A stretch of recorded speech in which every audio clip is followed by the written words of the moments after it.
Surfing ini adalah melihat dari ombak yang ada di kawasan Denusa II itu dari pandangan beberapa surfer itu adalah menarik untuk mereka pemula untuk belajar dan kemudian juga mereka yang bernostalgia gitu ya, bernostalgia bersurfing. Mereka sudah berumur, usia tua, tidak lagi mencari tempat yang sifatnya ekstrim.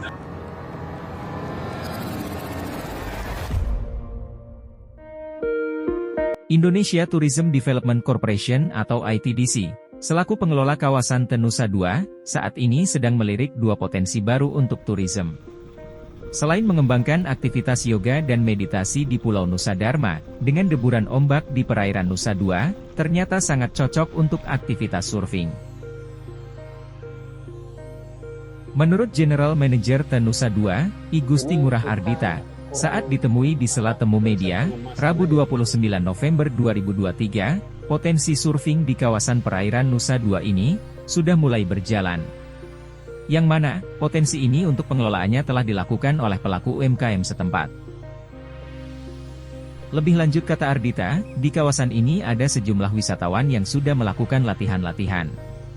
Terutama spot di dekat Pulau Nusa Dharma dan di sebelah selatan Pulau Nusa Gede atau Peninsula.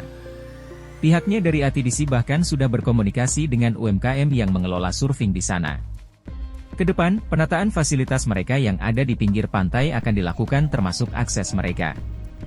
Sehingga harapannya, potensi ini akan diangkat menjadi salah satu value di kawasan Nusa II yang bisa dipromosikan.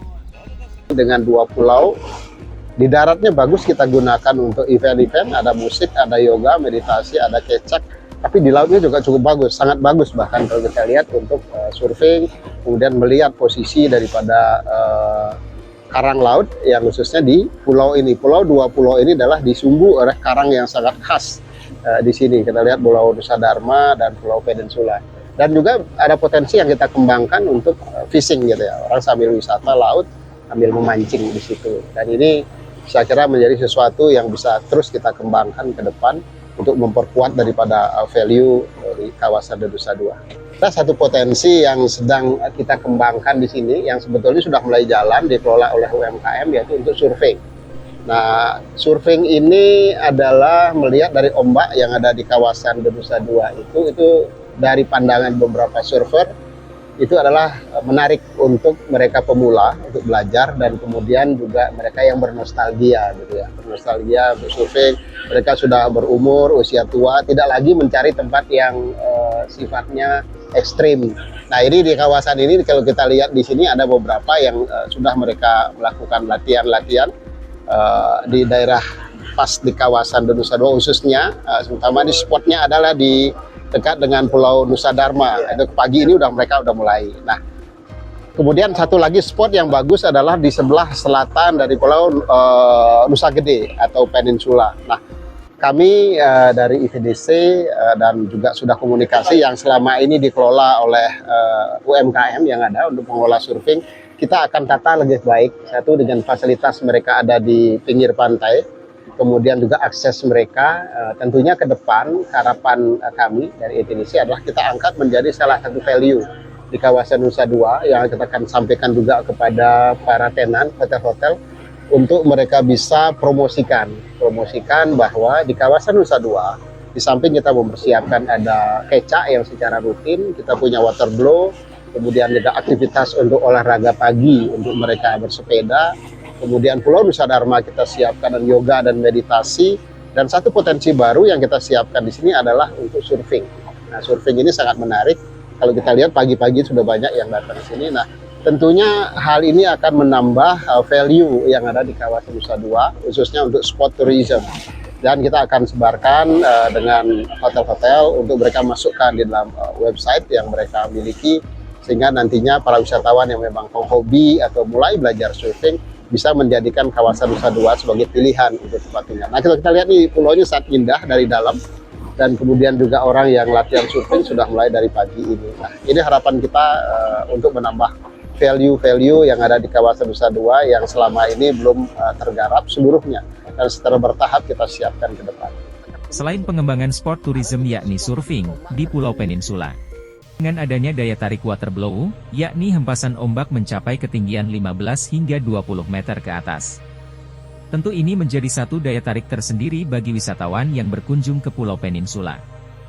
Ia mengungkapkan, ada satu potensi yang akan dikembangkan, tepatnya di ujung Waterblow, yakni untuk kegiatan wedding. Bahkan pihaknya telah melakukan komunikasi dengan sejumlah wedding organizer. Mereka bahkan melihat potensi untuk wedding di lokasi ini cukup bagus, khususnya di ujung Pulau Peninsula. Kita masuk sekarang di daerah Pulau Peninsula, Nusa Gede. Nah, ini yang kami sudah tata dengan baik, dan ada bagian Pulau Karang yang khas di dua pulau ini. Luas daripada Pulau Peninsula ini adalah sekitar 5 hektar lebih. Dan di sini ada beberapa kondisi, beberapa spot yang memang sudah dikenal. Yang pertama adalah dengan pulaunya sendiri adalah untuk event, baik itu gala dinner maupun event musik yang biasa kita lakukan. Dan kemudian juga kita yang khas sudah yang kita kenalkan di sini adalah waterblow. Waterblow ini pada saat ombak tertentu ada ketinggian ombak yang menghempas itu sampai dengan 15-20 meter ke atas. Nah, itu merupakan satu daya tarik di Pulau Peninsula ini. Dan kemudian seperti mana kita ketahui dan kita sudah propose di sini adalah kita punya atraksi kecak dan barong dance di Taksu Art State yang kita sudah implementasikan di Pulau Peninsula ini. Dan ya tentunya ke depan kita akan mengoptimalkan kembali pulau ini dengan menambah beberapa kegiatan-kegiatan yang kita laksanakan. Karena memang dari posisi dari daratnya sudah bagus, dan kita lihat sekarang kita persis di pinggir Pulau Peninsula dari dalam, dari laut. Sekarang sangat jarang orang menikmati. Tentunya ke depan ini bisa dijadikan sebuah atraksi, sebuah tempat wisata yang menarik dengan karang yang khas. Dan pada musim-musim tertentu hempasan ombaknya sangat tinggi di sini. Sehingga kita bisa jadikan sebagai DTW itu yang sudah dikenal dengan waterblow. Inilah karang yang biasanya ketinggian ombaknya, hempasan ombaknya itu bisa mencapai 15-20 meter ke atas. Ya, ini potensi-potensi yang perlu kita gali di kawasan Nusa Dua.